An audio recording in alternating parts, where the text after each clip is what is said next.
Di sebuah desa yang damai, tibalah saat yang paling dinanti-nantikan oleh seluruh warga, yaitu hari pelaksanaan pemilihan umum. Raka, seorang pemuda yang tegas dan dikenal sangat adil, ditunjuk sebagai ketua panitia penyelenggara pemilihan umum. Bima, seorang pemuda yang percaya diri dan ambisius, mencalonkan diri sebagai pemimpin daerah atau eksekutif. Dina, seorang yang cerdas dan peduli terhadap rakyat, juga mencalonkan diri untuk mewakili rakyat di DPR atau legislatif. Calon legislatif, calon eksekutif, dan panitia juga terlihat antusias membahas terkait pelaksanaan pemilihan umum.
Pagi, Bapak Ibu dan saudara-saudara sekalian. Dalam pemilu ini setiap suara kalian sangat berharga. Gunakanlah hak pilihmu dengan bijak, karena kalianlah yang akan menentukan masa depan daerah ini. Dalam pelaksanaan pemilu ini, kami juga mengharapkan kerjasama dari seluruh masyarakat agar kegiatan berjalan terlebih dan aman. Suasana menjadi semakin ramai. Beberapa warga mulai menyampaikan harapan mereka terhadap pemilu yang akan dilaksanakan. Mereka berharap pemimpin yang terpilih nanti adalah pemimpin yang benar-benar memperjuangkan kepentingan rakyat, bukan hanya kepentingan pribadi. Pak, Kenapa, Bu? berharap karena pemilu kali ini berjalan dengan jujur dan tidak ada kecurangan. Kami ingin pemimpin yang benar-benar peduli dengan masyarakat kecil.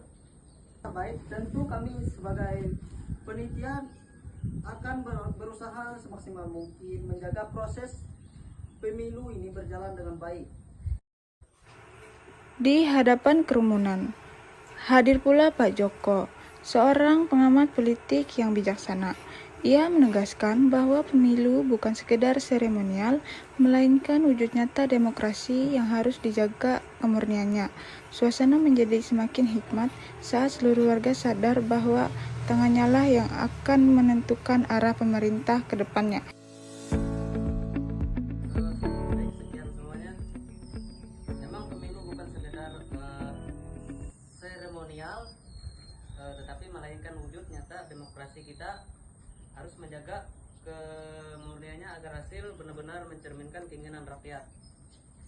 Jadi ingatlah bahwa sesuatu suara sangat berharga dan dapat menentukan masa depan daerah kita nanti. Baik, sekian yang dapat saya sampaikan pada sore hari ini. Silakan menuju ke tempatnya masing-masing. Masa kampanye pun dimulai. Dua sosok calon pemimpin maju ke depan untuk menyampaikan gagasan mereka. Dina, calon wakil rakyat atau legislatif, berjanji akan memperjuangkan aspirasi masyarakat dan membuat aturan yang adil. Di sisi lain, Bima yang maju sebagai calon pemimpin eksekutif menawarkan visi pembangunan dan kesejahteraan yang nyata. Mereka berdua bersaing secara sehat, meyakinkan warga bahwa merekalah yang pantas dipercaya. Baik, di sini saya sebagai calon akan berjanji memperjuangkan suara kalian dan bersikap adil, serta saya akan membangun desa ini dengan baik. Bu, bagaimana dengan kesejahteraan masyarakat kecil? Jadi itu menjadi prioritas utama saya karena kesejahteraan masyarakat adalah tujuan utama saya. Sementara saya akan fokus pada pembangunan infrastruktur dan kesejahteraan masyarakat agar hidup kita semakin sejahtera dan nyaman. Kami berharap janji tersebut benar-benar dilaksanakan. Kami siap bekerja keras demi kemajuan daerah kita. Sekian dan terima kasih. Di tengah antusiasme itu, ada upaya kotor yang mencoba merusak proses demokrasi. Andi, tim sukses yang terlalu ambisius, diam-diam mendekati Sari, seorang warga yang kritis dan jujur. Dengan suara berbisik, Andi mencoba menyuap Sari, menawarkan sejumlah uang agar mau memilih calon tertentu. Sebentar saja, kalau kau memilih calon yang saya dukung, saya akan memberikan uang tunai yang banyak, lumayan buat kebutuhan sehari-hari. Tenang saja, ini hanya antara kita saja. Saya tidak bisa menerima ini karena suara saya adalah hak saya, bukan karena imbalan. Orang juga menerima hal seperti ini.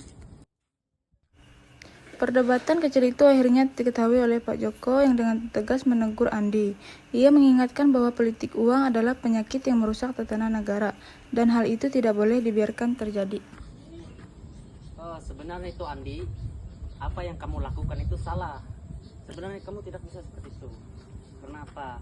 Ini politik uang adalah menyakitkan dan merusakkan kewarganegaraan. Jadi kalau semua orang melakukan ini, maka penyakit yang masuk.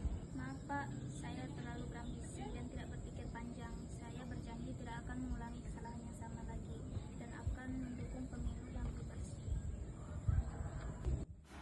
Hari yang dinanti akhirnya tiba, yaitu hari pemungutan suara.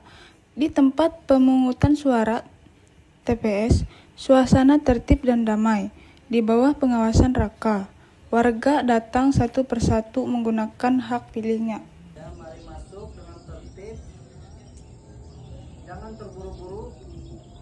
Pastikan kalian mencoblos dengan benar sesuai hati nurani.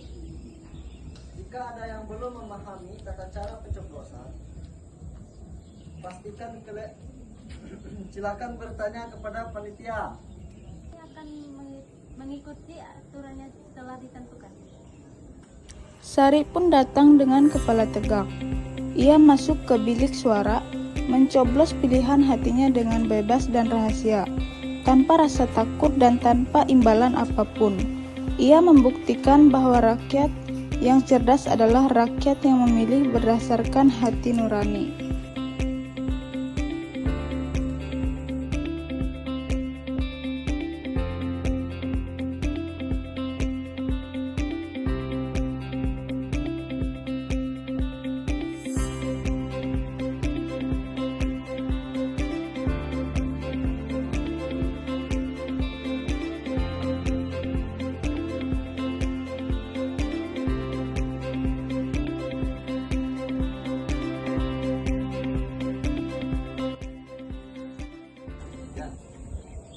Berdasarkan hasil dari penghitungan suara yang sah, Saudari Dina terpilih menjadi anggota legislatif, membuat undang-undang, serta Bima terpilih menjadi pimpinan eksekutif yang menjalankannya.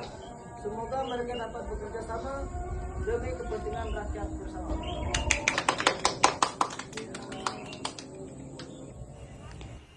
Pak Joko pun kembali memberikan penjelasan yang berharga. Ia berkata bahwa kini negara memiliki dua kekuatan besar, yaitu legislatif yang akan membuat undang-undang dan mengawasi, serta eksekutif yang akan menjalankan roda pemerintahan.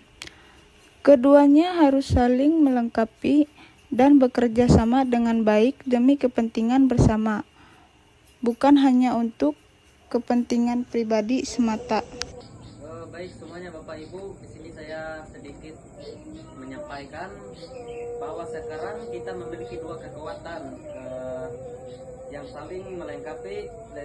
Legislatif membuat undang-undang dan eksekutif menjalankan. Semoga mereka bisa bekerja sama dan menjalankan amanah dan kepentingan kita semua untuk masyarakat kita yang ada di sini. Ya mungkin cukup sampai di sini saja pembahasan dari saya. Saya kembalikan dengan. Di akhir cerita, Dina dan Bima berjanji akan memegang amanah dengan sungguh-sungguh. Baik, terima kasih atas kepercayaan yang diberikan. Saya akan memperjuangkan rakyat. Baik, kami akan memegang amanah ini dengan sungguh-sungguh dan bekerja keras untuk kemajuan daerah kita. Sari dan seluruh warga pun merasa lega, karena mereka tahu bahwa tugas rakyat tidak berhenti saat mencoblos, melainkan terus berlanjut dengan mengawasi agar pemimpin yang terpilih tetap bekerja sesuai dengan janji. Dari sini kita belajar bahwa demokrasi adalah kekuasaan rakyat, dan hanya dengan kejujuran serta tanggung jawab, masa depan negara akan menjadi lebih cerah.